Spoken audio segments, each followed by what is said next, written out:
ایسے واقعات ہیں کہ بیان کروں میں، مشاہد واقعات ہیں تو آپ حیران رہ جائیں گے۔ اس لیے مرد اور زن، چھوٹے اور بڑے،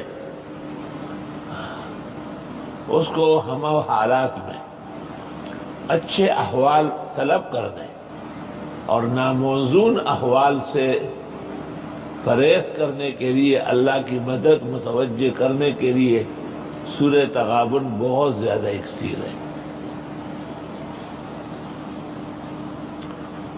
سورت کے مضامین کے جوڑ پر غور کر کے نتیجہ یہی نکلتا ہے،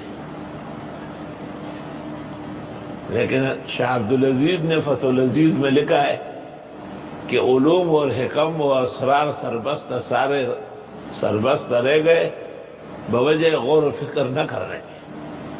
قرآن کریم تیز اور چلنے والی کتاب نہیں ہے۔ قرآن کریم ایک آیت پر امام شافعی نے احمد کے گھر میں پوری رات غور کیا اور 100 مسائل نکالے۔ تو ہمارے بھی بزرگوں کا اور ہمارے بھی، خاص کر میری والدہ محترمہ، انہوں نے 12 سال ایک بڑے عالم شیخ الکل فی الکل سے پڑھا تھا۔ وہ ایسا تھا کہ ان کا گھر یوں تھا اور استاد جی کا گھر یوں تھا، درمیان میں تو زمانے میں لوگ نہیں ہوتے تھے، رش وش کچھ بھی نہیں تھا، تو وہ دوپٹے میں استاد کے گھر آتی جاتی تھی۔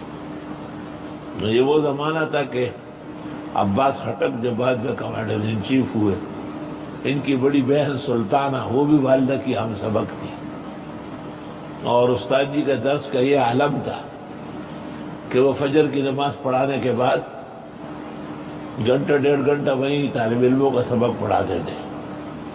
ان کے ہاں بحر العلوم بھی چل رہا ہے، ان کے ہاں فیضی کے خطوط بھی ہے۔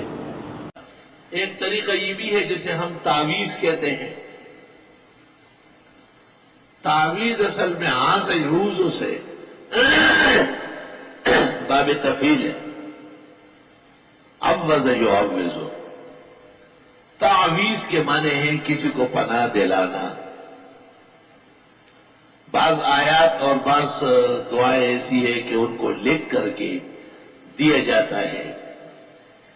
اللہ کی شان ہے کہ وہ کلمات مانع بنتے ہیں، رکاوٹ بنتے ہیں، شر کے لیے، فساد کے لیے، بیماریوں کے لیے، تکلیفوں کے لیے۔